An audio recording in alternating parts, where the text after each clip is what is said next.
It's the Fellowship of the Geek Show, a weekly podcast about comics, the comic book industry, and other geek pop culture.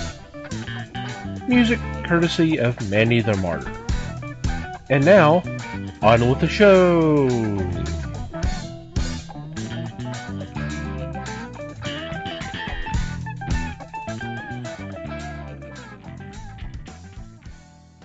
Hey everybody, it's the Fellowship of the Geeks podcast, and my name is Thomas Chick, and joining me for this week's episode is Mike Marlowe.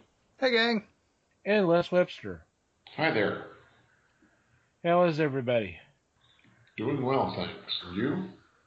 Doing okay? How about you, Mikey? Pretty good. What's been going on in your corner of the universe? Oh gosh. What hasn't been good? No, I'm kidding. Not gonna go with that trite crap. I have been actually rewatching some of the old Hammer Dracula movies over the last week or so. I've got I think 5 of them on DVD, and I've watched 4 of them just kind of on a lark, just kind of for the hell of it, because they're fun, and I hadn't watched them in a while. It's been a while since I've watched them too. God, just any of the Hammer films. They don't really show them as often as they used to. I know they'll show up here in October. Oh yeah. Hopefully someone will show them. Oh yeah, somebody. Oh man, as many old movie cable channels as there are these days. Yeah, somebody will pick them up. TCM may show some of them, but they also, they'll show some of the other classics, and like Universal and that kind of thing. Yep. Spread it out a little. Spread out the love. I need to break down and get those. Go ahead, Les. I'm sorry. I was just going to say Hammer films are so much fun to watch. I don't see that they go stale. I think there's something that you can watch over and over and still enjoy. Well, and it's like a different kind of movie. It's not the, I don't want to knock modern horror movies because that's crazy, but it's not a slasher movie, and it's not some sort of weird psychological thriller. It's basically a bunch of people looking scared on film. And, there's something kind of refreshing about that, for me anyway.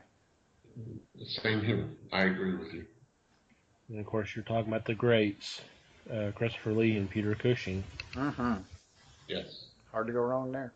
Yeah. I'm sure you've seen their version of Hell in the Baskervilles, too. Yeah, it's been a while since I've seen that, but yeah, I've seen it. That's a good one too. It's fun. Yeah. Being an old Holmes freak like I am. Right. I've seen a lot of them. I will not claim to have seen every movie ever made about a Sherlock Holmes story, but I've seen some for sure. You being a Holmes fan, also being a classic Doctor Who fan, have you seen the BBC miniseries with Tom Baker as Holmes? I have not.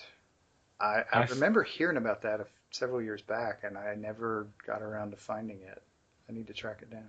I saw it 100 years ago. A&E showed it. I remember because I recorded it on VHS. That's how long ago it was. And watched it, and I thought it was pretty good. Speaking of which, I heard, I forget which company it is, but some company is going to make a big production out of stopping production on VCRs. One of the companies that did it, I wish I could remember. I saw this in the news today. It is still making them and has decided to stop, and so it will officially be like the death of the VCR. Wow. And I've got so many things I need transferred. Yeah, because a lot of that stuff is not going to be transferred over to DVD or Laserdisc or whatever. Not unless they can make some money off of it, anyway. Yeah. So, Les, what's been going on in your corner? I have been mellowing, watching one of the cable stations for Westerns, and it's just fun to me to sit and watch old episodes of Wanted Dead or Alive, Bat Masterson, Gunsmoke, Wagon Train, among others. And you're looking at a half hour of story that you would wish that would have been longer, because you're used to having a longer program now. But it's just refreshing. Cool. I'm not sure. That is cool. It seems interesting that this particular month seems to be kind of Western intensive because TCM's been doing Westerns. I think it's either Tuesday or Wednesday. Because I've been stopping down and watching some of them. It's got to be Wednesday. And this past Wednesday, they were showing a lot of them in a row that starred Glenn Ford, which Did he have a birthday or something? I don't know if it was his birthday or not. That could have been part of it as well. But I mean, you never know. But I mean, it is Westerns month that they've been doing because it's not the first. I mean, I've seen the Wild Bunch and Magnificent Seven and all that earlier in the month. But the one that kind of got me, and for the life of me cannot remember the name of it, but it was starred him and Henry Fonda, and it was a comedy. And the whole premise is that their whole purpose is try to tame this wild horse, and for the life of them could not do it. And all they're wanting to do is to have a better life. Glenn Ford's actually wanting to go out and travel on the sea and that kind of thing. It was kind of funny. I wasn't able to catch the end of it, but it's funny seeing some of the westerns with him in it because him kind of being more of a tough guy, which I still kind of have that Pa Kent image of him. But it was good stuff. It was nice. And of course, Was this possibly called The Rounders? that sounds about right. Thank you, Google. Yeah, I guess I could have done that too. Yeah, but you were talking, so I did it. Oh, I appreciate that. Of course, there's a courtship of Eddie's father. So, Well, of course. So that didn't help with my thinking of him being kind of the, aw shucks, not really the tough guy, but oh well. Mm-hmm. But it's been fun catching up on some of the old westerns. So let's go ahead and get into our topic for this week. Yeah, go ahead. Find a way to segue between westerns and this.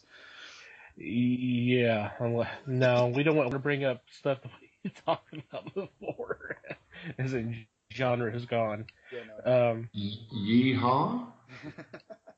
This was brought to our attention from a good friend of ours, Eli Luna, who's a faithful listener to the podcast. Shout out to Eli. Yeah, Eli. Thank you, sir.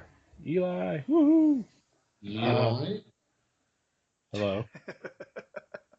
It was an article from the Post, I believe, talking about June was the biggest sales month in nearly 20 years for the comics industry, and discussed the fact that what was the total? It was 8.53 million copies ordered.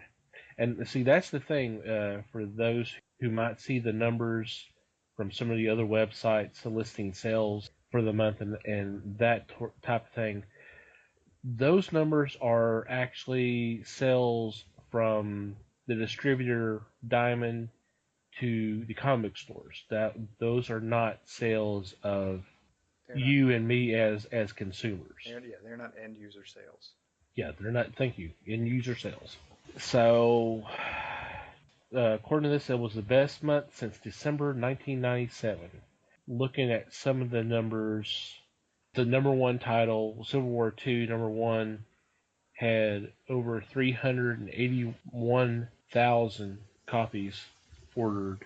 Batman number one was over 280,000, and then it kind of slowly goes down. But I mean, the top, let's see, 11 or 12 titles are at least 100,000 copies, and with the DC titles, it's part of the Rebirth. A lot of that's going to be returnable, so those may not be final numbers, since some of that's going to be returnable. But from all indications that we've been hearing, that's not going to be an issue because all the stores have been selling out of the Rebirth titles. But we were doing a lot of talking before the show. Well, the article hints pretty strongly, really, that it's because of the movies. Yeah. And I for one, am not sure I believe that. I think there are too many other factors involved. I mean, maybe the movies had something to do with it, but the movies are not the only place where comics are getting I don't want to say a resurgence, but surgence doesn't sound like a word. They're not getting a boost in sales from, or a boost in notoriety just from movies. There's comic stuff everywhere.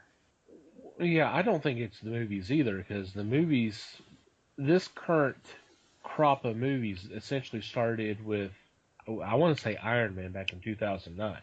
Oh, was that long ago? Yeah. Crap. Okay. And I so, was thinking 4 years, but okay, that's yeah, 7. the very first Iron Man. So we're looking. I mean, if it was the movies, I mean, I guess they could play a little part, but you would think if it was that, we would have seen a month like this earlier. Or at least a more gradual increase. Okay, It yeah, doesn't. It that's doesn't. true. It seems like the big deal here seems to be that like this is just boom, a big month out of nowhere.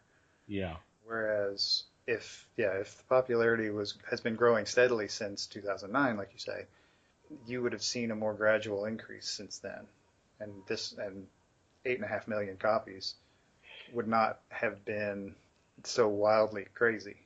It would have been okay. Well, last month it was 8.2 million, so yeah, 8.5 million is more, but still not huge. But I don't know. It doesn't. It seems like there's more to it. well, and according to this, and we'll post links to all of this in the show notes. Actually, the sales were down the previous couple of months compared to 2015. So yeah, Yeah. So this is out of the blue, yeah, and or I mean, as much out of the blue as something like that's going to be. But right. and so yeah, sure. I mean, two big movies, relatively close to each other, one of which was very well received, and the other one was not so well received. Mm. Yeah, it kind of makes you wonder. At this point, from the numbers we've seen, I don't really see any evidence that it's just Marvel and DC that are benefiting. I think you're right there, Mike. I think that other comics are going to get a look at. Someone's going to come in and see other things on the rack and go, well, this looks interesting too. So, This looks way cooler than that Avengers book. yeah, that's true.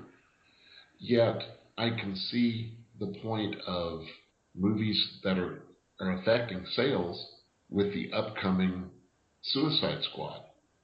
The reason being, DC is doing a rebirth for Suicide Squad, and in this, they're going to use the same characters as are in the movie, rather than continue with the group they do have now, which are not like those in the movie. They're not the same characters.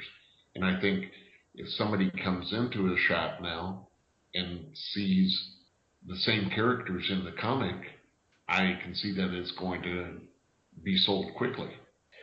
Well, Marvel did the same thing with the Guardians too. Uh, Yes. the original Guardians were from a future, and it was a different team.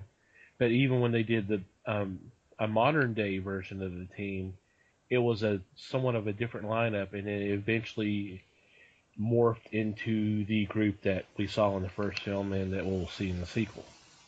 But Yeah, Marvel also killed their own Fantastic Four title too. So Yeah.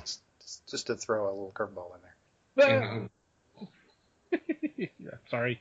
I'm just wondering if Civil War II sales was caused by the movie, because it has nothing to do with the movie. You're looking at a totally different storyline with different characters, and the movie did not adhere to the first series, Civil War. They changed a lot of things in the movie to spike interest. A lot of it was successful, but we've already discussed that movie here. I'm going to go ahead and state the obvious. You might be surprised at how much familiarity you can draw with just the title. Yeah. I was about to say that that's the reason why they called it Civil War II and not something else, is they were hoping, at least that's my thinking, is they're hoping to bank on the name. Whether That it's the same story or not, it kind of yeah, doesn't matter because all you're pulling people in with is the cover, and you put Civil War on the title on the cover, and people are going to relate it whether they realize it or not, and whether they actually relate or not. It's a simple marketing ploy. it kind of goes back to the whole thing of all the movie remakes, because they're banking on the name, and they're banking on people's familiarity of that and hoping that they can cash in on it. They're banking on something they've already banked on. Yeah. And this is also why you get books and other forms of media made into movies, because, I mean, this is the only reason, and I'm going to risk going off on a major tangent and a rant at the same time, but this is the only reason the Da Vinci Code movie got made. It's because that book sold a shit ton of copies. I'm going to stop there so I don't rant, but Oh, okay, but then with the huge sale of Civil War II #1, can we say that the second issue was the equal, or were people looking and going, hey, wait a minute, I just bought a comic that had nothing to do with the movie? well, and that's going to be something we're going to find out when the July numbers come out, right? Well, and actually, I've got it here because Civil War #2 came out the same month. Oh, Uh, screw me. Civil War is #1 with the 381,000 that I mentioned earlier. Civil War II came in fifth with 148,000. So there's your answer right there. So less than half. Noticeably less than half.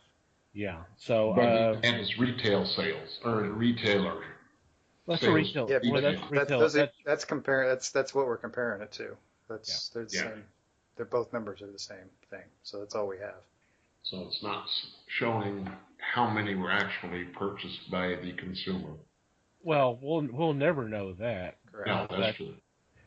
But obviously, retailers banked real hard that people are going to come in and buy the first issue, and then obviously didn't feel as comfortable doing the second issue.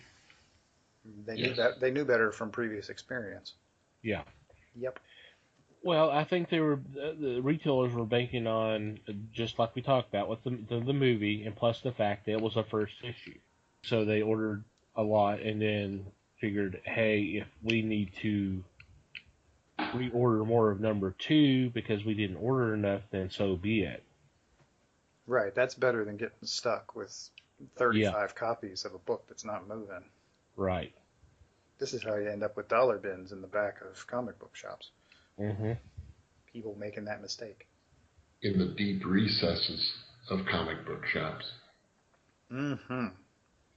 And we've already mentioned it too. The other reason the numbers were so high was because the whole thing with the DC Rebirth. Right. And They did a lot of marketing for that.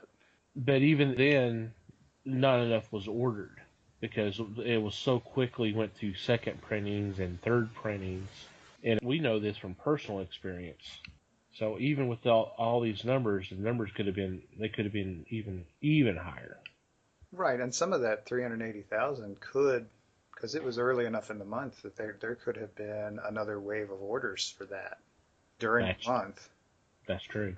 So it's entirely possible that we're talking about Civil War II #2 being way lower. That might increase. That might rank again in July just from reorders. Who knows?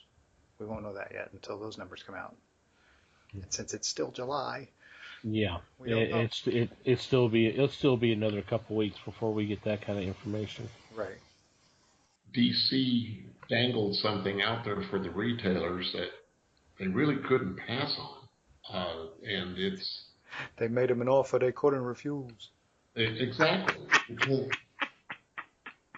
for their return policy, they hit it big because the Rebirth title came out, disappeared, so they're not worried about having to buy back anything. they were trying to tell everybody to almost go heavy with it, although a shop doesn't necessarily want to try that. But by going heavy, you've got enough to sell, and as a result, the sales were through the roof, the consumer sales, and therefore second, third printings are now coming out. And if I recall, Thomas, you can tell me different, but retailers don't really get a price break on returns for second, third, or more printings. No, there's no returnability for anything other than first prints. And that's major. How many titles at your shop, Thomas, have gone, have just been, have disappeared, and mainly because people came in late and said, "Oh, I want that," and all of a sudden there's nothing available. For June, it was all of them. It was all the DC Rebirth titles. See, and that just adds to the idea that it benefits the big publishers to have second and third printings. Because, I mean, for one thing, for the collectors, if you're going to want to drive up the price of a first printing on a title, on a successful title, on any title really, but especially on a successful title, you want to limit the printing. You want it to be as low as you can get away with and still make enough people happy by selling them stuff. And so, yeah, you're going to play those kind of returny games with your retailers because you're going to have a number you're shooting for that you're going to print for that first printing in the hopes that those are going to increase in value, honestly, for collectors' purposes. Yes. But so you want to be able to keep those moving. You want those to disappear quickly. So even if they don't sell in the retailers, then you can effectively recall them and move them to where they will sell so that you can get that first printing sold out as quickly as possible. And then you can do second printings and whatever you want after that to catch the people that didn't get the first ones and not worry about value on those. Second printings are never worth as much. And so it's kind of an interesting financial game to play.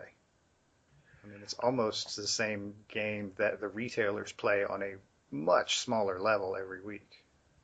Yeah. How many books can we get away with? Or how many and how few can we get away with? What's the range of stuff that we can afford to buy versus no, we can get rid of really quickly?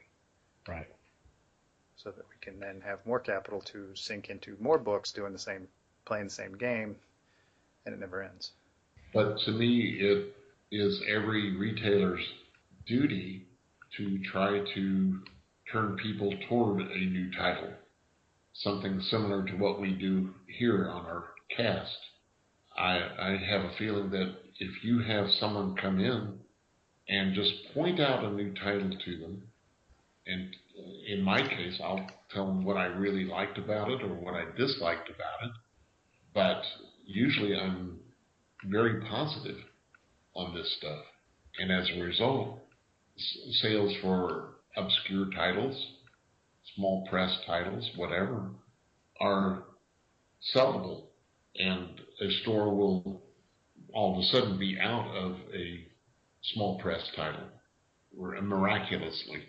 It just kind of happens that way. And to me, that pushes a lot of people more toward the small press, the independents, rather than the big 3, 4, 5, whatever you want to call them.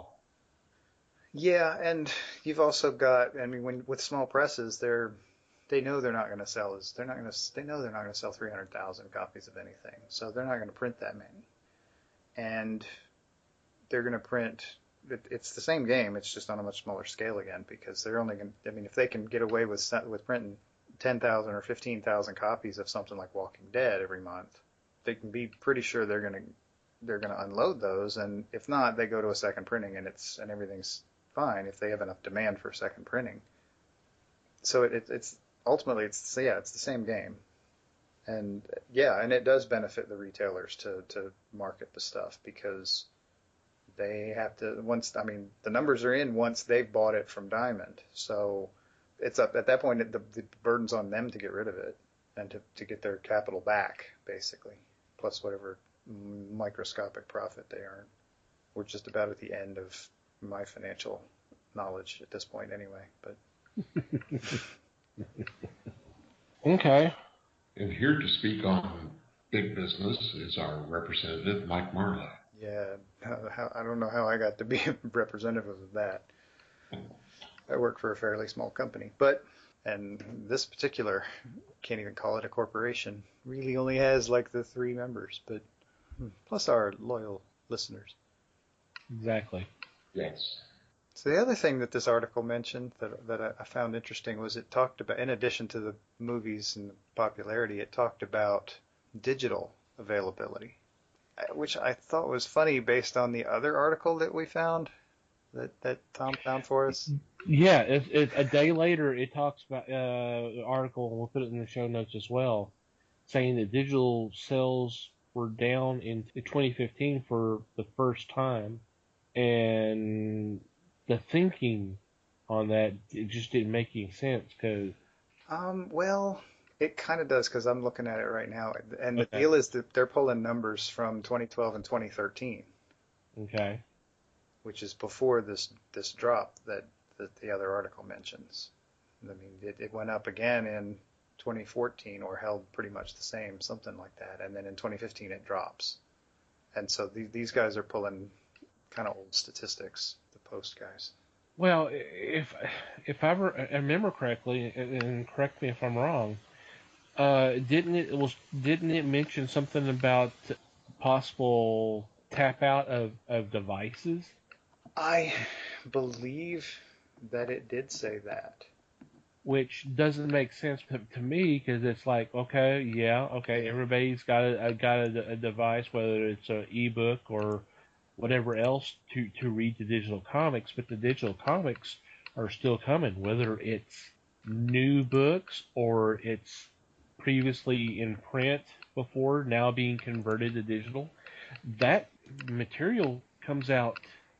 I don't know if it's on a daily basis, but certainly a weekly basis.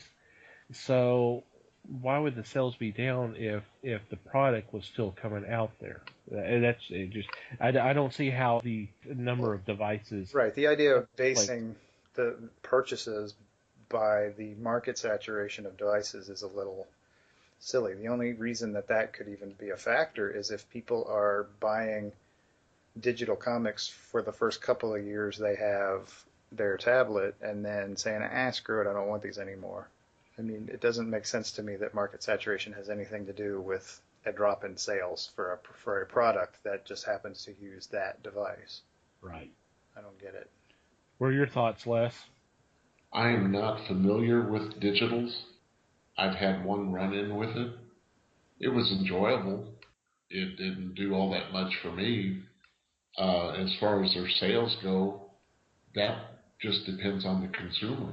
It's not like there's 500 a week available. I'm sure there is. Don't get me wrong. I'm saying that if there's 500 available, it's not like you're going to have everybody purchase it. We know of people that purchase the hard copies just to get the digital version of it, which is included, and you download the digital and read it, put your hard copy away, and store it so it's not touched again. I wonder how that affects digital sales, though, because it sounds like you're almost shooting your digital sales in the foot just to benefit your print sales. Am I reading that wrong? No, you're right. That's the way it looks like to me too, and it just does not seem like it's benefiting you, benefiting the digital to try something like this. But the big two offer it, especially Marvel. Marvel has this almost in every one of their titles. Yep. There's a code that you can put in so you can access the digital version of it. Yep. I think DC has actually gone away from it because they didn't, or they used to do with the new 52 a version where $1 more and then you get the digital code but I think they got away from that because it wasn't selling. It wasn't selling. Right. So I pay an extra $1 for the same thing, for another copy of the same thing. Right. And they were trying to keep their price down because when they started the new 52, they said $2.99 was supposedly their limit, but then you're paying $3.99 for a digital inclusion, which is what Marvel was at to have their digital to begin with. Well, in some cases it was $4.99 because there was also additional pages. There were some books that were $3.99 because of additional pages, and then to get the digital copy, there was $1 more. Still another $1, right? Yeah. Now, looking back at the original article, they were saying that in April, Black Panther #1 had sold 253,000 copies. And I'm just curious what their run was in May in June. Is it on the list that you have seen, Thomas? Yes. According to the list of sales figures, and we'll have this on the notes as well. Black Panther was actually ranked 27th with just over 75,000 copies. So 25% basically, or roughly that. Two issues later. Right. Issue 3 is 75,000. Issue 1 was 253,000. Yep. That's a noticeable drop. You either got a lot of collectors out there just buying issue 1s, or you got a lot of people buying the first one and giving up. I think the former is the thought there, Mike, because like in this article, it said it made it the best-selling comic of the year at that time. 253,000 is a lot of comics, but when you drop from that to 1/4 of that, you're hurting for certain.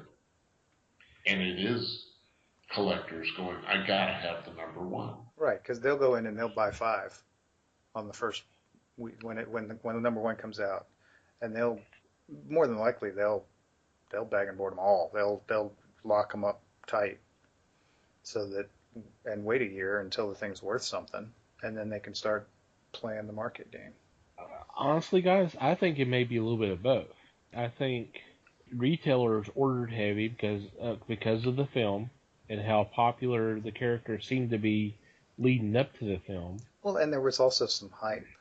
Yeah, there was some hype with Ta-Nehisi Coates taking over. Yeah. So there were some collectors trying to get, but I think there was some people who got the first issue and maybe decided they didn't want to either be a subscriber to the title, or they weren't going to continue to buy the title, so hence the drop. I think it's maybe a little bit of both. Or even if they did, if they went and bought 5 copies of issue 1, why would they buy 5 copies of issue 3? They're only going to buy 1. Right. True. Very true. But of course, they're also buying the variants. That may be part of their 5, but I would suspect if they had 4 variants and somebody's going to buy 3 of the regular and try to find all of the variants. Yeah, see, whereas the whole issue 1 thing is like regular, normal college algebra type stuff, the variant math goes into advanced calculus, and I don't have any idea how that works. It's just too confusing for me. It's just this side of differential equations, believe me. Right. And the thing is looking at this list, I don't know if it's broken down like that. I'm looking at Civil War #2 is #1 title, but I'm looking around through here seeing if there's any other listings for Civil War II #1. So I wonder if this is for all that includes all the variant covers or not. That's something I hadn't thought about until now. I would be a little surprised if they're listing variant covers differently, because, I mean, essentially it's the same book. True. Why would they list it separately? But if there's 10 different variants, I mean, like the new Betty and Veronica had 25 variants. then that may explain a little bit more. It's not going to completely explain these numbers, but it definitely skews it in that direction. Yeah, for sure. Because with Marvel and looking at the numbers for Black Panther #1, you're going to have to order so many copies for receiving a variant or 2 variants or on the line. Yeah. So they're going to, stores will order heavy if they know their clientele will purchase the variants that are being offered. Yeah. That's something we had talked about in a prior episode.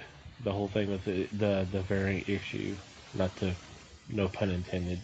Mm-hmm. Mm-hmm. That was a good enough pun to intend it. That's okay. Well, half intended. Half intended. But I'm going to be honest, half intended. Yeah.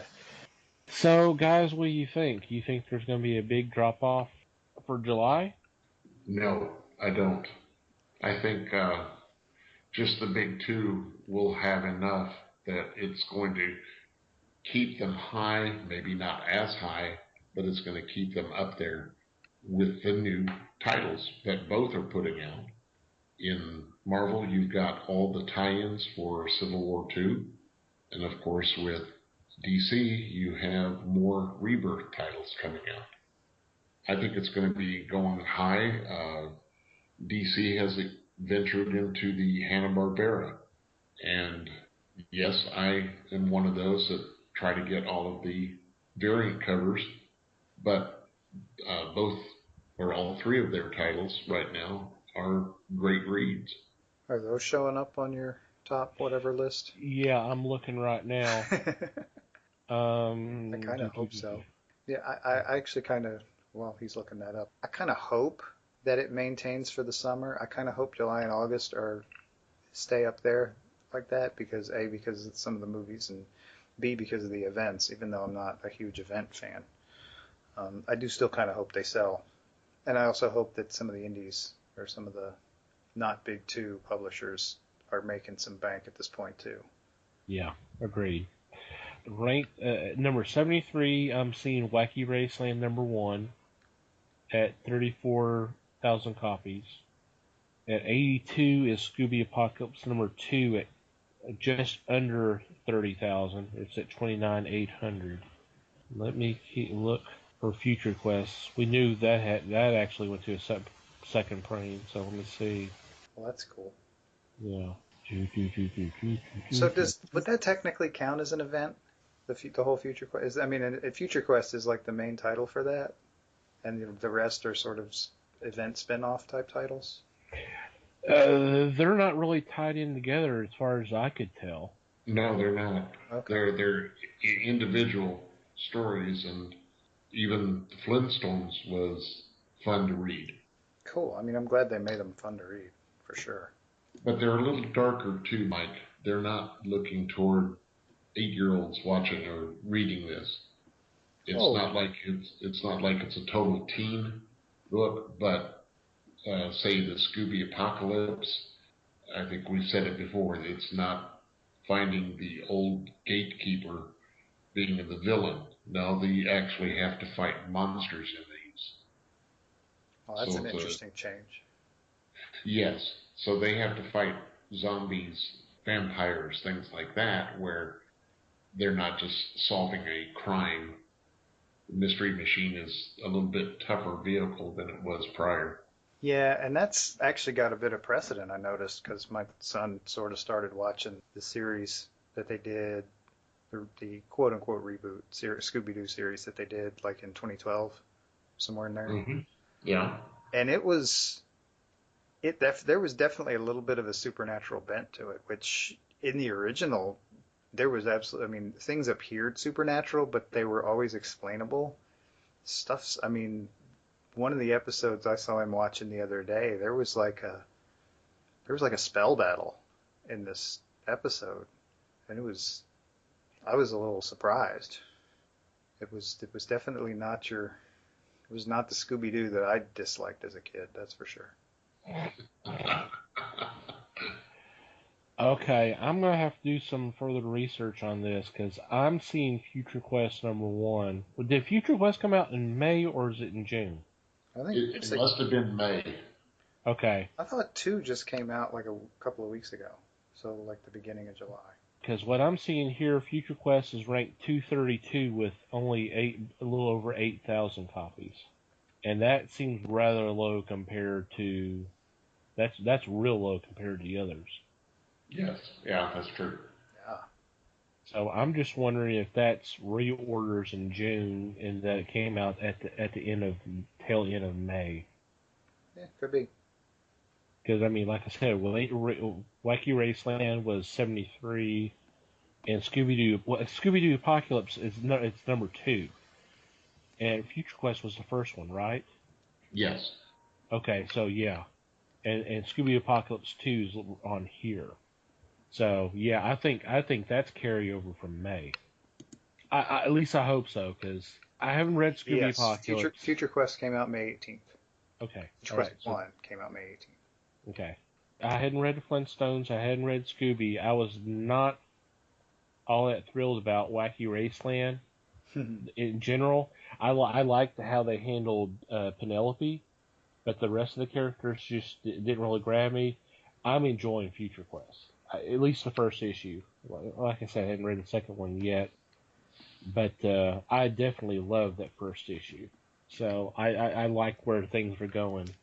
I chime in and say yes to that. 2 was fun, and 3 is coming out soon. All right. Well, any final thoughts before we wrap this up and move on to our picks? I just want to tell my wife I have not bought all of these comics that they are talking about. I actually do not own 253,000 copies of Black Panther. Your wife listens to the show? That's news to me. She hangs around here, so Oh, okay. Yeah, I was going to say the impression I got was that she was currently avoiding you in the house while you were doing this, but I don't know. Maybe that's just my wife. I don't know. With that, we'll be right back with our weekly picks.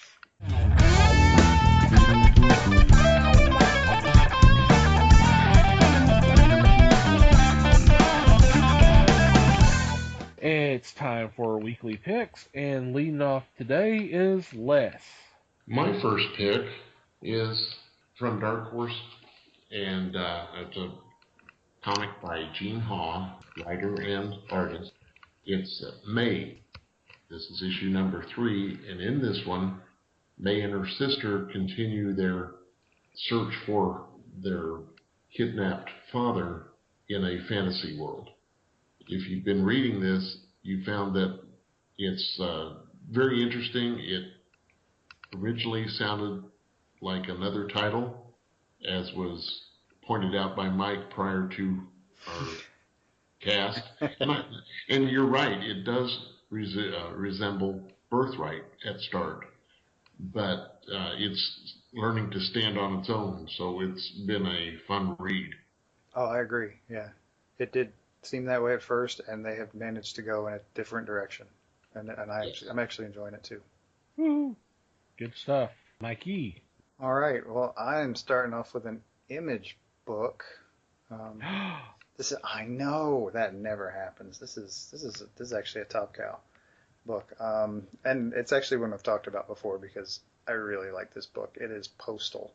Issue 13 is coming out this week, and it is the start of a new arc. And it is probably going to involve more interference from the FBI, and it's just a really cool concept, a really interesting concept to me. The whole idea of a kind of a last chance town that's just totally separated from the rest of the world, and you either are going to make it here or you're not, and they will deal with you if you don't. And then the main character, Mark, is someone who was born into the town, so he's not one of everybody else has a past, and it's usually a horrible one. But Mark is, I don't know, kind of the token innocent in the group, and the fact that he's got Asperger's makes him a little even more so. And watching him go through thought processes is kind of fun. But so anyway, pick this thing up because it's really fun. It's a great book. I agree with you there. My first pick is also an Image comic. It's Mechanism #1. And the whole premise is we're assuming that Earth has been invaded by aliens, and a prototype robot had been built to combat them, but is now attached to a group of survivors, and it's trying to learn while it's among the humans and try to decide whether or not we as a race are worth saving. And it's an intriguing premise. We'll see how good it's going to be, but it definitely has piqued my interest. Yeah, that could get dark really fast. It could. I'm looking forward to that too. But it's going to give you such a diversity, so many looks, different ways of seeing this idea, and why it's a plus or a minus to stay with the human race or do away with it. Yep. It could be, yeah, like I said, it's an intriguing premise, and Mike, you're right, it could get dark, but it could also get a little promising. Mm-hmm. So Totally. Les, what's number 2 for you? Number 2 is The Return of Jeff Smith. Cartoon Books is putting out a collection called Bone Coda, and hopefully our listeners have heard of Bone, which was a spectacular all-ages title. It's been collected into 9 different volumes and colorized as well. Bone is interesting because of the characters and extremely humorous. The Coda will include the Bone Companion and a new story.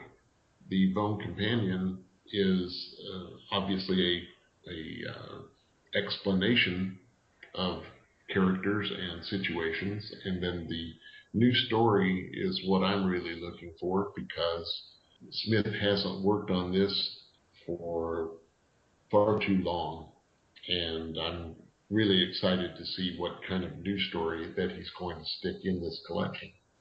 Cool. Mikey, what you got? I'm up. I've got an Action Lab book. Another one that I've talked about before. That's kind of my common theme today. This one is Tomboy, and this is issue 6 coming out this week. And this has been just a really fun title. It's about this young lady who has inherited some abilities from her grandfather, I guess, really.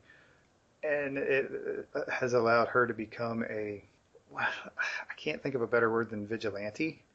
She's a bit of a vigilante in her town, and her dad's a cop, and so she's been kind of following around, helping him on a case which seems to be gang related. And this is going to be the end. I think this one is going to be the end of the arc, so it should be really fun to check out. Yeah, Action Lab's been knocking out of the park a lot recently, and Tomboy is one of those titles. Yeah. It's been very successful with the various titles, and they're diverse. Oh, yeah. Very much so. Very much so. And it's good. It's nice to be diverse. Mm-hmm. My second pick is kind of funny considering what we've been talking about earlier, is a Rebirth title. It's Red Hood and the Outlaws. And the reason why I'm picking this one is I like the premise of Jason Todd is going underground working as a villain, and essentially what will happen is they'll develop a quote unquote dark trinity, as he would be the dark Batman, but he's also going to be teamed up with Artemis, who would be basically a dark Wonder Woman, and then Bizarro would be a dark Superman. So the premise sounds kind of interesting, but he's actually supposed to be working as a double agent. So I think it may be a kind of an interesting take. And I'm not a Jason Todd fan, but I'm going to be picking this up just to check it out. So I guess I should say something there. Yeah, that's pretty interesting. I'm ready for this too. I want to add what do we want to call it? A honorable mention. Also coming out next week is a collection called Machine Man by Kirby and Ditko, the complete collection. And this is from Marvel. Machine Man, if I'm not mistaken, he first appeared in the 2001 series. And I'm talking about based off not necessarily the book, but the movie. There was a short-lived series, and I believe he appeared in one of those issues. And then he quickly got his own book, and this is going to be complete. This is going to be the complete collection of at least the early appearances of his own book, and some guest appearances in Incredible Hulk, and of course it's Jack Kirby and Steve Ditko doing some of the art, if not some of the stories. I know Kirby did a lot of the stories because I believe he did most of the. If he didn't do the entire series, he did most of them. So some old school Marvel there. Sounds like fun. Yeah, it ought to be fun. It does sound like a lot of fun. Great picks once again. Another really strong week to end out the month of July. July's been a good month to us, guys. Oh, totally. Yeah, it has. Okay. Any special mentions or shout-outs before we do our usuals? Les? Nothing here. Thank you, though. Mikey? I'm not thinking of anything special. Okay. I love everybody, so shout out to everybody. Everybody in the entire universe, thank you. I love you guys. We'll be here all week. Try the veal. There you go. Tip your waitress. Mm-hmm. Which way do I tip her? Do it. What? Okay. Okay, well, let's do our usual shout-outs. First off, Manny the Martyr for our incredible music. Woo! For our opening and closing credits. Thank you guys. You guys are awesome. Check Appreciate out their it. stuff. Yeah, we've got a link. We'll have a link on our show notes. And, of course, if you go to the website, especially the podcast page, there is a link on the right side of the page, if I'm not mistaken. You're right. And, of course, the incredible Podern family, hashtag Podern family. If you're on Twitter, I definitely recommend that you do a search with hashtag Podern family and check out some of those awesome people with some great podcasts who've been kind enough to spread the word of the fellowship, and we've been doing our best to return the love. Thank you guys ever so much. And of course, guys and girls, thank you, our dear listeners. Thank you for downloading the episodes, not only today, but previous episodes. Thank you for listening. We appreciate it. We always would encourage y'all to send us feedback, good, bad, or indifferent. Please write us reviews on iTunes and Google Play and Stitcher. Even rate us, whatever rating system, whether it's thumbs up or stars or whatever. We would appreciate that. Yeah, and just send us a note, send us a thing, holler at us. Yes. We love that stuff. Tell us what you think about tons of variant covers, that sort of thing. Just throw it at us. We'll even respond.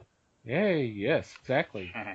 And the way you can reach us is either by email at thefellowshipofthegeeks.net, or you can go to our website, www.thefellowshipofthegeeks.net, and go to our About Us page, and there is a contact form there you can fill out. We are also on Facebook, The Fellowship of the Geeks. We are on Twitter, @Fellowship Geeks. Please follow us there. Mikey has his own personal Twitter page, @MikeyGeek, as do I, @TomTCGeek. I miss anything? I don't think so. I think you nailed it. Oh, awesome. Alrighty, gang. Once again, thank you for listening. We hope you enjoyed it. We always enjoy doing these things. So until next time, read more comics and support your local stores.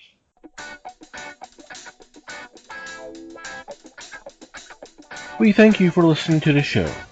Comments, suggestions, and questions can be sent to email@thefellowshipofthegeeks.net. You can follow us on Facebook at The Fellowship of the Geeks and on Twitter at Fellowship Geeks. Until next time,